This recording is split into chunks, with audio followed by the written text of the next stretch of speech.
Dalam Bapa dan Putra dan Roh Kudus, amin. Allah Tritunggal Maha Kudus, mengucap syukur atas orang tua kami yang menikah, yang memiliki anak dan merawat anak-anak. Lewat mereka lah kami mengenal Engkau. Terpujilah namamu kini dan sepanjang segala masa. Amin. Para saudara, sekali lagi saya mau menekankan betapa pentingnya kita mengenal sejarah hidup kita, sejarah Tuhan yang bekerja dalam diri kita, Tuhan yang mengubah hidup kita. Itulah sejarah. Ya, penting juga supaya kita tahu bahwa Tuhan terlibat dalam peristiwa-peristiwa hidup kita secara konkret. Rahmat Allah itu bukan sesuatu yang di atas angin, di atas awan, tapi sungguh-sungguh hidup di dalam sejarah hidup saya. Mengapa saya begini, kenapa orang tua saya begitu, siapa, dan segala macam. Semua sejarah itu sampai saya di sini dan seterusnya adalah karya Tuhan. Seperti bangsa Israel. Yosua sekali lagi mengingatkan bagaimana Tuhan memanggil Abraham, keturunan dan seterusnya sampai sekarang. Itu penting mengenal sejarah. Maka kita kenal anamnesia. Ya, anamnesia yang selalu kita nyanyikan, yang selalu kita ulang lagi akan karya Tuhan lagi bagi kita. Itu yang pertama. Yang kedua, ini sesuatu tentang perkawinan, saudara. Mengapa perkawinan? Perkawinan adalah proses yang Tuhan berikan kepada kita supaya kita berkembang, bertumbuh, berlipat ganda gitu dengan cara yang sangat luar biasa, ya, laki dan perempuan menyatu gitu kan. Dan ini merupakan sesuatu yang anugerah yang Tuhan berikan.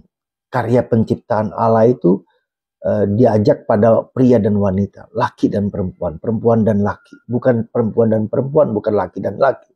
Atau mungkin transgender yang dari laki ke perempuan, perempuan ke laki. Bukan itu. Tapi laki dan perempuan. Perempuan dan laki. Tidak, itu satu kesatuan itu. Nah, kita tahu itu adalah proses penciptaan yang terjadi pada manusia.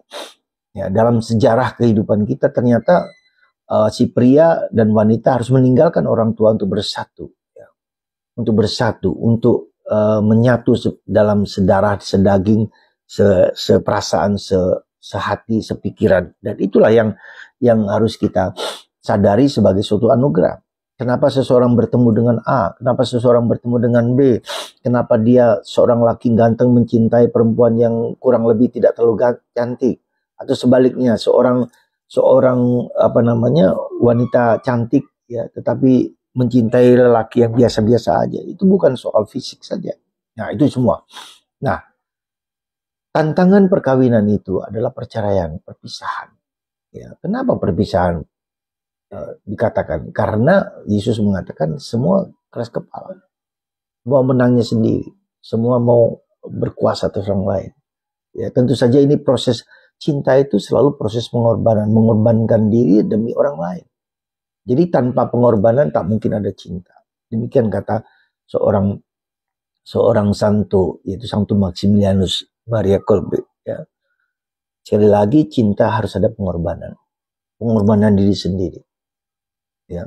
Pria harus mengorbankan hidupnya, wanita juga harus mengorbankan dirinya, entah sikapnya, pengorbanan cara pikir, cara pandang, cara sifat ini juga harus berkorban. Yang kita dididik selama kurang lebih 25 tahun atau 20 tahun dalam keluarga kita, ternyata tidaklah mudah. Nah, jadi itulah pengorbanan diri kita, mengorbankan mindset, cara pikir, cara pandang hidup kita. Demikian juga ya dalam keluarga, tanpa pengorbanan tak mungkin ada kebahagiaan. Ya, semua harus berkorban, bukan hanya pihak wanita, bukan hanya pihak pria. Dan parenting itu sekarang menjadi salah satu yang sangat sulit di dalam keluarga. Sekali lagi parenting.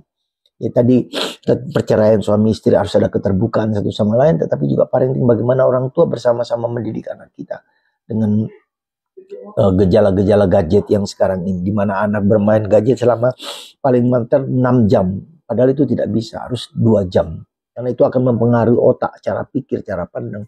Ya, kesuksesan seseorang itu adalah bagaimana orang tua mendidik anak untuk sungguh-sungguh disiplin dalam hidupnya, ya, sungguh-sungguh mempunyai visi ke depan, mempunyai harapan ke depan, mempunyai dream, mimpi ke depan, yaitu karena itulah orang tua ya sangat penting. Parenting menjadi salah satu yang tantangan berat bagi orang tua zaman sekarang, terutama dengan gadget ini ya.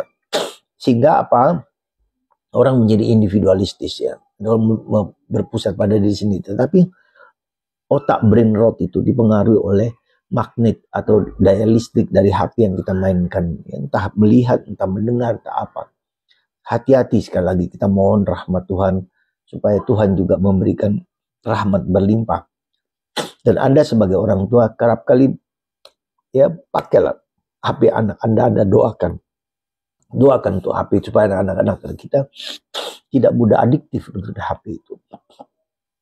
Tidak mudah melarang anak-anak sekarang untuk tidak main HP. Dari kecil sampai besar pun orang tua sudah memberikan HP. Maka cara terbaik adalah doakan HP. Bapa kami, Salam Maria, sekali 2 kali supaya setiap hari supaya anak tidak menjadi adiktif. Itu cara yang menurut saya sangat penting kita lakukan supaya anak kita tidak menjadi adiktif, tidak tergantung, tidak sakit mental health. Jadi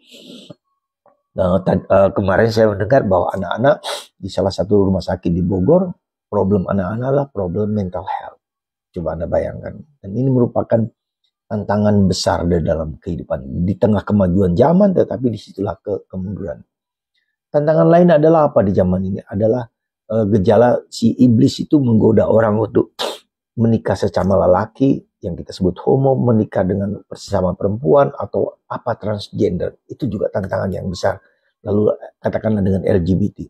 Sekali lagi, mari kita berdoa, sungguh-sungguh berdoa supaya Roh Kudus, Roh Allah sungguh menghancurkan kuasa-kuasa yang mau membuat manusia hancur. Ya, tanpa doa kita tak mampu. Sekali lagi berdoa dan berdoa. Gunakan waktu kita dengan HP kita, dengan diri kita, dengan anak kita, dengan siapa saja supaya Tuhan menjaga dan memelihara menjadi anak yang baik. Semoga Tuhan memberkati Anda semua. Keluarga Anda, keluarga yang rusak, yang terganggu dengan narkoba, dengan gadget, dan segala macam. Berkatilah mereka ya Bapa, keluarga-keluarga semua ini. Dan mereka menjadi anak yang baik. Berkat Tuhan Bapa, Putra, dan Roh Kudus. Amin.